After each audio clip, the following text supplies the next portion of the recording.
Hello dear students, welcome to all of you. Student IQ classes में आपका स्वागत है। स्टूडेंट, आज की वीडियो में हम लोग PYQ करेंगे साइंस की, ठीक है ना, जिसमें हम लोग 2022 के क्वेश्चन देखेंगे। आपको मेरा कोई भी टॉपिक सर्च करने के लिए, जैसे कि साइंस सर्च करना है तो लिख दीजिएगा साइंस और लास्ट में डाल दीजिएगा मेरे चैनल का नाम स्टूडेंट आईक्यू। आपको मेरा सभी वीडियो आपको यहाँ पे मिल जाएगा। आपको टोटल सब्जेक्ट का वीडियो यहाँ पे आपको मिल सकता है। तो ऑब्जेक्टिव क्वेश्चन देखने के लिए अगर अच्छा लगे तो इसको सब्सक्राइब कर लीजिएगा, फायदा रहेगा आप लोगों के लिए। तो चलिए शुरू करते हैं हम लोग का पहला क्वेश्चन।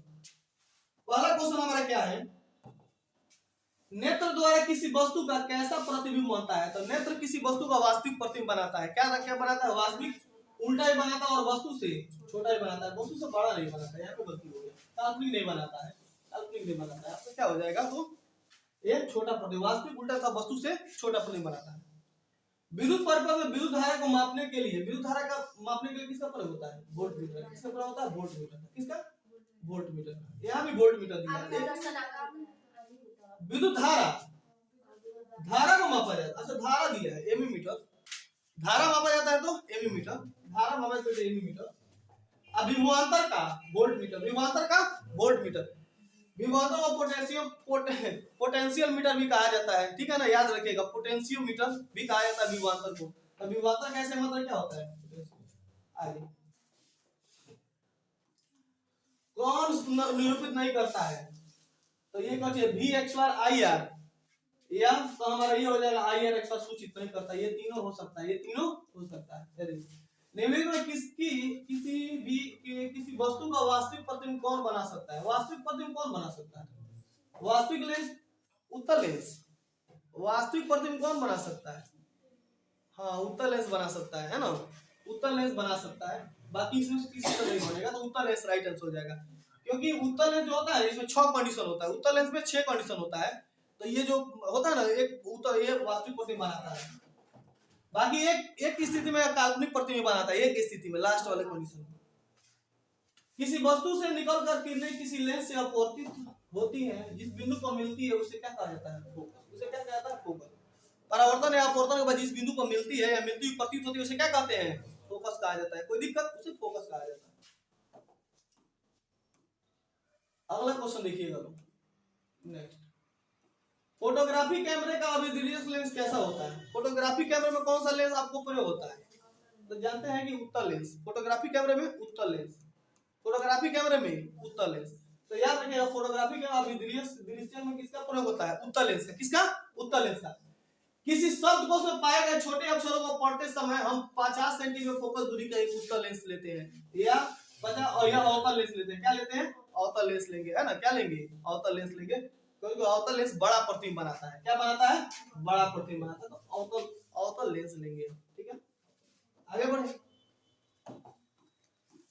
किसी गोलीय दर्पण तथा किसी पतले गोलीय लेंस दोनों की फोकस दूरियां -15 है क्या। देखो, किसी गोलीय दर्पण तथा किसी पतले गोलीय लेंस दोनों की फोकस दूरियां 15 है, तो दर्पण तथा लेंस संभवतः हो सकते हैं।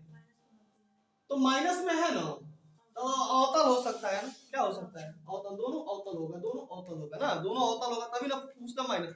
क्योंकि अवतल लेंस की फोकस दूरी माइनस में होती है और अवतल दर्पण की भी दूरी क्या होती है, फोकस दूरी माइनस में होती है। तो दोनों क्या हो जाएगा, अवतल हो जाएगा, है ना, दोनों अवतल होता है।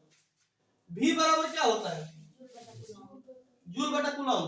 यही सही है, जूल बटा कूलम होता है। V बराबर होता है जूल बटा कूलम, याद रखिएगा, जूल बटा कूलम। आवेश के प्रवाह की दर को क्या कहते हैं, विद्युत धारा। आवेश की प्रवाह की दर को क्या कहा जाता है, विद्युत धारा। आवेशों की सतत प्रवाह की दर को विद्युत धारा कहते हैं। आवेशों के सतत प्रवाह की दर को क्या कहते हैं, विद्युत धारा। कौन सही है, जूल बराबर ये होता है कार्य बराबर, आपका हो जाएगा जूल बराबर, ये हो जाएगा कूलम गुने क्या हो जाएगा, वोल्ट हो जाएगा, कूलम गुने वोल्ट हो जाएगा, ठीक है। CHO क्या होता है, कार्बोनिल होता है कि ईथर होता है आपका। तो आप जानते हैं CHO क्या होता है, एल्डिहाइड होता है। CHO को क्या कहा जाता है, एल्डिहाइड होता है ना। CO क्या है, कीटोन है। CO क्या है, कीटोन है। CO से कीटोन होता है, कोई दिक्कत। एथेनॉल को शांत H2SO पर गर्म करने पर निम्नलिखित में से कौन सी गैस बनती है। तो शांत H2SO पर गर्म करेंगे कौन सी गैस बनेगी आपका, तो याद रखिएगा C2H4 गैस बनेगी। इसका फुल नेम क्या होता है? इसको क्या बोलते हैं? एथाइन। क्या बोलेंगे? एथाइन। इसको क्या बोलेंगे? एथाइन। क्या बोलेंगे? एथीन। सॉरी, क्या बोलेंगे? एथीन। इसको एथीन। इसका नाम क्या है? एथीन। तो सांद्र H2SO4 के साथ गर्म करने पर एथीन बनता है। क्या बनता है? एथीन बनता है। C2H4 के एथीन कहते हैं। जिंक ब्लेड, तो जिंक हो जाएगा। तो जब नामे है ब्लेड तो जिंक हो जाएगा। राइट आंसर आपका जिंक। नामे है जिंक ब्लेड तो क्या हो जाएगा? जिंक। कुछ ट्रिक भी अपनाइएगा लोग। जिंक ब्लेड तो जिंक। आवर्त सारणी में किसी आवर्त के तत्वों में कौन सा गुण समान होता है? आवर्त सारणी के किसी आवर्त के तत्वों में किसी एक आवर्त में परमाणु भार या परमाणु आयतन या संयोजकता इलेक्ट्रॉन या कक्षों की संख्या, तो हमारा हो जाएगा कक्षों की संख्या। ये सही है। कक्षों की संख्या क्या होती है? बराबर होता है। एक और चीज बताएं, एक आवर्त में संयोजकता इलेक्ट्रॉन भी बराबर होते हैं। दोनों हो जाएगा, ठीक है ना? संयोजकता इलेक्ट्रॉन भी एक आवर्त में संयोजकता इलेक्ट्रॉन क्या होते हैं? नहीं, आवर्त पूछा, सॉरी। सिर्फ कक्षों की संख्या बराबर होगा, ये नहीं होगा। ग्रुप कहेगा ना, ग्रुप कहेगा तो ये इलेक्ट्रॉन भी क्या होते हैं? बराबर होते हैं, ठीक है? आंसर हो जाएगा हमारा क्या हो जाएगा? डॉ। क्या हो जाएगा? डॉ। ये कौन अभिक्रिया? जुट रहा है ना, जुट रहा है तो संयोजन, जुट रहा है तो संयोजन। अब उल्टा करिए तो इसको ऐसे, टूटेगा तो वियोजन, टूटेगा तो वियोजन, जुटेगा तो अब प्रतिस्थापित करेगा तो प्रतिस्थापन, जल तोड़ेगा तो विघटन, विद्युत विच्छेदन। जल में घुलनशील भस्म को क्या कहते हैं? जल में घुलनशील भस्म को क्या कहते हैं? क्षार। जल में घुलनशील क्षार का पीएच मान कितना होता है? 7 से अधिक होता है। अम्ल का पीएच मान 7 से कम होता है। सोडा एस आपको बताया NaHCO3 एस करता है। क्या करता है? एस करता है। सोडा एस NaHCO3 होगा। बिल्कुल सही है, सोडा एस। ठीक। कौन सा विजातीय यौगिक है? इसमें प्लास्टर ऑफ पेरिस क्या है? विजातीय। प्लास्टर ऑफ पेरिस क्या है? विजातीय। कोई दिक्कत नहीं है। बेकिंग सोडा यही है, NaHCO। NaHCO नहीं, 10 बाल्टी पानी वो धोबन सोडा है। 10 बाल्टी पानी धोबन सोडा है, ठीक है ना? 10 बाल्टी पानी धोबन सोडा है। कौन सा संक्षारक है? मेथेनोइक, सल्फ्यूरिक, एथेनोइक या इनमें से सभी? तो संक्षारक है सल्फ्यूरिक। अगर अम्ल डाल दिया तो ये किसी एथी को क्या कर देगा? लोहा वो क्या कर देगा? संक्षारित कर सकता है। कौन? सल्फ्यूरिक अम्ल। कोई दिक्कत? अगला क्वेश्चन की ओर बढ़ते हैं। 22 number question. Milk of magnesium का पीएच मान। मिल्क ऑफ मैग्नीशियम क्षार होता है। बात में क्या होता है? क्षार होता है। क्षार का इसका क्या हो जाएगा? 10.5। और मिल्क ऑफ मैग्नीशियम का फॉर्मूला जानते हैं क्या होता है? MgOH का होल 2। MgOH का होल 2 होता है मिल्क ऑफ मैग्नीशियम। सल्फर के संयोजी सेल, तो सल्फर के संयोजी सेल में जो है तो सल्फर कितना नंबर पे आता है? 16 पे आता है ना। तो 6 इसके बातों का सब कितने इलेक्ट्रॉन होंगे? 2 8 10 10 6 16। तो बातों का सब कितने इलेक्ट्रॉन होंगे? 6 इलेक्ट्रॉन होंगे ना। निम्नलिखित तत्वों में किसकी आयनन ऊर्जा सबसे अधिक होती है? तो आप जानते हैं फ्लोरीन की। फ्लोरीन सबसे अधिक विद्युत ऋणात्मक तत्व है। तो सबसे अधिक विद्युत ऋणात्मक तत्व कौन होता है? फ्लोरीन होता है, याद रखिएगा। निम्नलिखित में कौन सा मात्रक वाट? वाट बराबर क्या होता है? जूल प्रति सेकेंड। वाट बराबर क्या होता है? जूल प्रति सेकेंड, जूल प्रति सेकेंड, जूल प्रति सेकेंड। वाट बराबर जूल प्रति सेकेंड। कोई दिक्कत? आगे बढ़ते हैं। विद्युत हीटर की कुंडली बनी होती है नाइक्रोम की। किसकी? नाइक्रोम की। विद्युत बल्ब का फिलामेंट टंगस्टन का, टंगस्टन का। किसी परिपथ का वह ऊर्जा उष्मा बदल देता है। भाई ऊर्जा को उष्मा में कौन बदलता है? प्रतिरोध। धारा कैसे मात्रक? एम्पियर। विभवांतर का वोल्ट। शक्ति का वाट। शक्ति कैसे मात्रक? वाट। याद आ रहा है? कुछ समझ में आ रहा है कि नहीं आ रहा? शक्ति का वाट। एक विद्युत सेल से धारा प्राप्त करने पर इसके सिरों पर विभवांतर का मान होता है। सिरों को ऊपर विभवांतर समानुपाती होती है। क्या होता है? समानुपाती होती है। विद्युतवाहक बल से कम, विद्युतवाहक बल से ज्यादा, तो ये क्या हो जाएगा? विद्युतवाहक बल से कम, विद्युतवाहक बल से कम। अनवीकरणीय ऊर्जा स्रोत कौन है? कोयला। कौन है? कोयला। तरंगदैर्घ्य को सामान्यतः व्यक्त किया जाता है किसमें? किसमें? मीटर में। किसमें? मीटर में। मीटर में है ना। तरंगदैर्घ्य को मीटर मतलब तरंगदैर्घ्य मतलब मीटर में लिखा जाता है। इतना मीटर किरण ऐसे ही जाता है ना। किसी चालक तार से प्रवाहित विद्युत धारा गतिशील कण होता है। क्या गतिशील करता है? इलेक्ट्रॉन।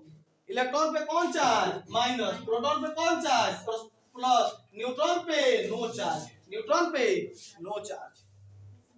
12 वोल्ट विभवांतर के दो बिंदुओं के बीच 2 कूलम आवेश ले जाने में कितना कार्य W बराबर कितना कार्य W बराबर V गुने Q होता है बाबू। W बराबर V गुने Q होता है। तो 2 12 12 दूना 24, कहीं पे दिया है 24 जूल। ऑप्शन नंबर डी बिल्कुल सही है। तो W बराबर V गुने Q, W बराबर V गुने Q। मेंडल ने अपने प्रयोग के लिए आम का पौधा चुना था कि मटर का? मटर का। और मटर में भी कौन मटर चुना था? लॉन का मटर चुना था, लॉन का मटर ना। किस प्रकार के श्वसन में अधिक ऊर्जा मुक्त होती है? वायवीय में। किसमें? वायवीय में अधिक ऊर्जा मुक्त होती है। हाँ, और वायवीय में कम ऊर्जा मुक्त होती है, ठीक है ना। मानव में नर जनन ग्रंथि कौन है? तो ग्रंथि है आपका वृषण। ग्रंथि है वृषण। वृषण किसके अंदर होता है? अधिवृषण, है ना। शुक्राशय, ये शुक्राशय पार्ट है ये आपका जनन तंत्र का ना। जीवन की एक महत्वपूर्ण विशेषता क्या है? तो जीवन की महत्वपूर्ण विशेषता कौन होती है? कौन होता है? वृद्धि ना, वृद्धि। स्वपोषी पोषण होता है पौधों में, कवक में, कुछ प्रोटिस्ट और प्रोकैरियोट्स में। क्या हो जाएगा आपका? पौधों में हो जाएगा। सिर्फ आपका किसमें हो जाएगा? पौधों में। स्वपोषी पोषण नीलहरी सवाल में भी होता है। माइक्रो ग्लाइकोकालिसिस क्या है? क्या है आपका? माइटोकॉन्ड्रिया में, कोशिका द्रव में, गोल्गी कॉम्प्लेक्स में। तो ये हो जाएगा कोशिका द्रव में। तंत्रिका तंत्र की संरचनात्मक क्रिया कौन होती है? न्यूरॉन। कौन होता है? न्यूरॉन। न्यूरॉन होता है ना। तंत्रिका तंत्र में जाते हैं ना, तंत्रिका तंत्र में तारे संरचना को साइटोन बोलते हैं।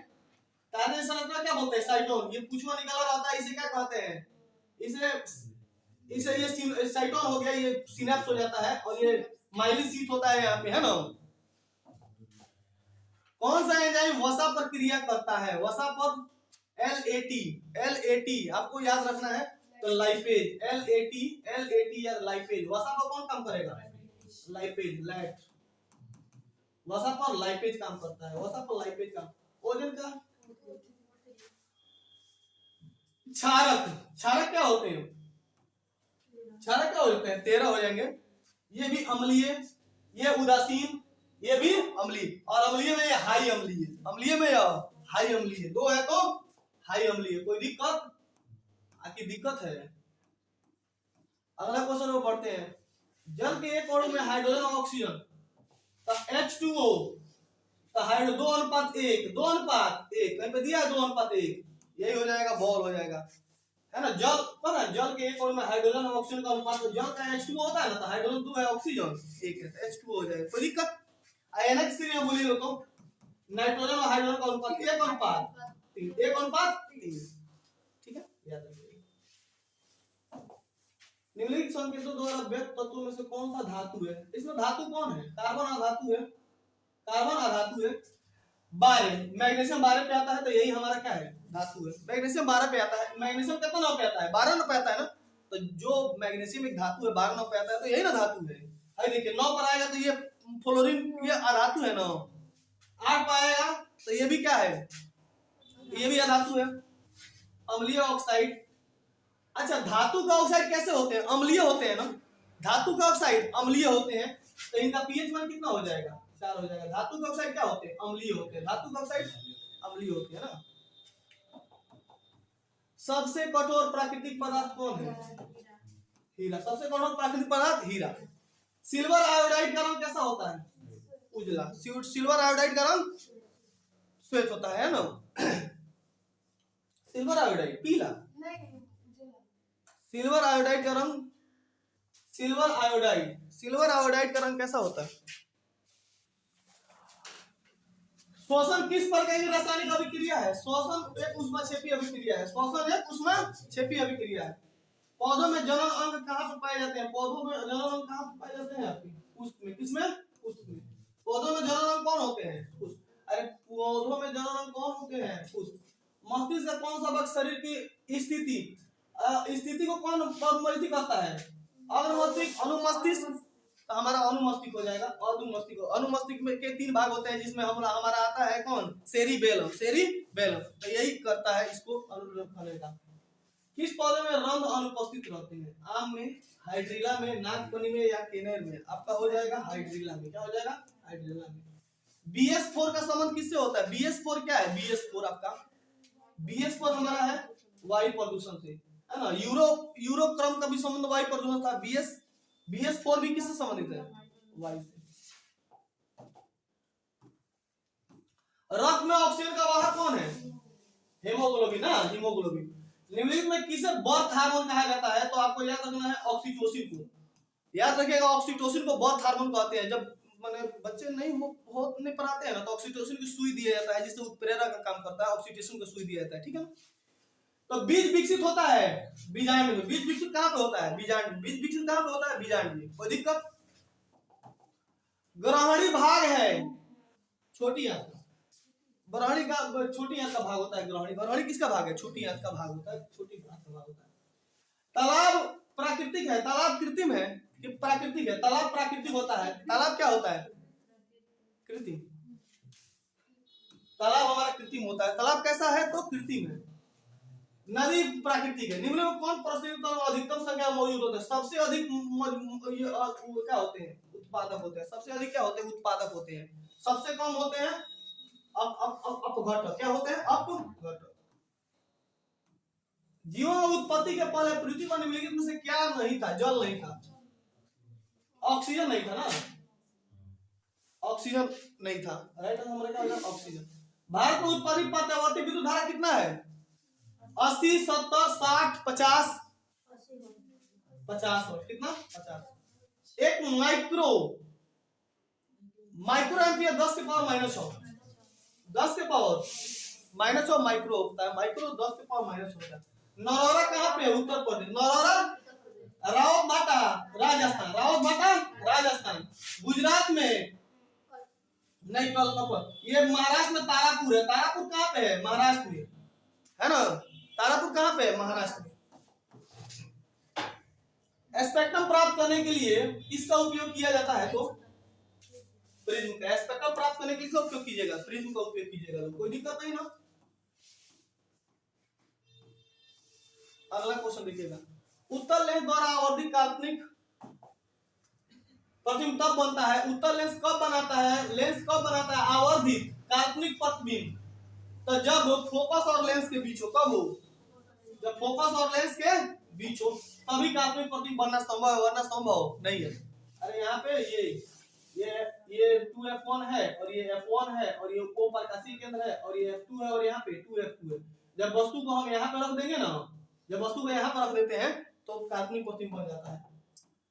आवर्त सारणी के प्रथम आवर्त में कितने तत्व होते हैं? याद रखिएगा 2, 8, 8, 18, 2, 8, 8, 18, 18, 32, 2, 8, 8, 18, 18, 32। और सातवां क्या होता है? अपूर्ण होता है। सातवां अपूर्ण होता है। तो कह रहा है कि प्रथम आवर्त में, तो प्रथम आवर्त में कितना होगा? 2 होगा। और दूसरा में 8, तीसरा में भी 8, चौथा पांचवा में 18, 18 और छठा में 32। सातवां अपूर्ण। सातवां निम्नलिखित में से किससे इलेक्ट्रॉन को बाहर निकालना आसान है? क्या हो जाएगा आपका? M+। द्वितीय आवर्त में तत्वों के लिए देखो, ये K, ये क्या होता है? L, K, L क्या कहते हैं? L कहते हैं। द्वितीय आवर्त को क्या कहते हैं? L, K, L, M, N। दूसरे आवर्त को क्या कहते हैं? L, K, उसके बाद क्या आता है? L आता है। K के बाद L आता है। संतृप्त हाइड्रोकार्बन श्रेणी के सदस्यों को कहा जाता है। तो संतृप्त हाइड्रोकार्बन को क्या कहता है? एल्कीन। एल्कीन क्या होता है? संतृप्त हाइड्रोकार्बन है। और एल्कीन और एल्काइन ये असंतृप्त है। ये दोनों क्या है? असंतृप्त हाइड्रोकार्बन है ना। कोई दिक्कत नहीं है। मेंडलीव द्वारा छोड़े गए आवर्त सारणी के रिक्त स्थानों के बाद निम्नलिखित में कौन सा तत्व स्थापित किया गया था? याद है गैलियम। कौन? गैलियम। गैलियम स्थापित किया गया। सिलिकॉन नहीं होगा, गैलियम। क्या होगा? गैलियम। ठीक है। अगला आवर्त सारणी के प्रत्येक आवर्त का एक अंतिम सदस्य कौन होता है? हैलोजन। कौन होता है? हाँ, निष्क्रिय गैस। हाँ, सबसे लास्ट में आता है निष्क्रिय गैस, है ना। निष्क्रिय गैस 17 नंबर में ये आते हैं हैलोजन। ठीक है, निष्क्रिय गैस होते हैं 18 समूह में। किसी तत्व में 2 सेल है, अब ये समझ लो, किसी तत्व में 2 सेल है तो 2 8 10 ये 2 गो सेल होगा, तो किसमें होगा नियोन, तो इसमें भी 2 सेल होते हैं, आर्गन में 3 सेल हो जाएगा, क्लोरीन में 3 गो सेल, सोडियम में भी 2 सेल होते हैं, दो नहीं सोडियम में 3 हो जाता है, तो यही हो जाएगा नियोन 2 8 10, क्योंकि 2 और 8 10, और नियोन एक अक्रिय गैस है, नियोन क्या है अक्रिय गैस है, तो इसमें 2 सेल होते हैं, इसमें भी 3 इसमें भी 3 इसमें भी 3। सबसे अधिक क्रियाशील हैलोजन है आपका कौन हो जाएगा, फ्लोरीन। सबसे अधिक क्रियाशील हैलोजन यही है फ्लोरीन, कोई दिक्कत, सबसे अधिक अभिक्रियाशील यही है। कार्पस ल्यूटिनियम के स्रावित हार्मोन है, कार्पस ल्यूटिनियम के क्या हो जाएगा आपका प्रोजेस्टेरोन, प्रोजेस्टेरोन। तो याद रखें कार्पस ल्यूटिनियम से स्रावित हार्मोन कौन है, प्रोजेस्टेरोन। प्राकृतिक तंत्र में ऊर्जा का स्रोत कौन होता है, प्राकृतिक तंत्र में ऊर्जा का स्रोत कौन होता है, सूर्य। ऊर्जा का स्रोत कौन होता है, सूर्य होता है, याद रखना है। मानव का उद्भव कहाँ पे हुआ था, अफ्रीका में, है ना, कोई दिक्कत, अफ्रीका में हुआ था। कौन सा लैंगिक जन संचालित रोग है, एड्स और सुजाक दोनों हो जाएगा, एड्स और सुजाक दोनों, सुजाक भी और एड्स भी दोनों यौन संचालित रोग होते हैं, याद रखना। ये नया हो गया सुजाक, है ना, सुजाक भी याद रखिए यौन संचालित रोग है ना। मानव गुर्दे का आकार कैसा होता है, गुर्दा कैसा होता है, किडनी का आकार कैसा होता है, सेम के बीच के आकार के जैसा होता है, जो छोटे छोटे सेम के बीच के आकार का होता है। किशोरावस्था में होने वाले शारीरिक परिवर्तन का कारण होता है पुरुषों में टेस्टोस्टेरोन, महिलाओं में एस्ट्रोजन, ए और बी, ठीक है ना, पुरुषों में टेस्टोस्टेरोन, महिलाओं में एस्ट्रोजन, ठीक है। यौन परिपक्वता की अवधि कितनी होती है, यौन परिपक्वता की अवधि कौन है, यौन आरंभ से। ओजोन परत का ह्रास किसके कारण हो रहा है, क्लोरोफ्लोरोकार्बन। चलिए मिलते हैं नेक्स्ट वीडियो में नेक्स्ट टॉपिक के साथ। जय हिंद जय भारत।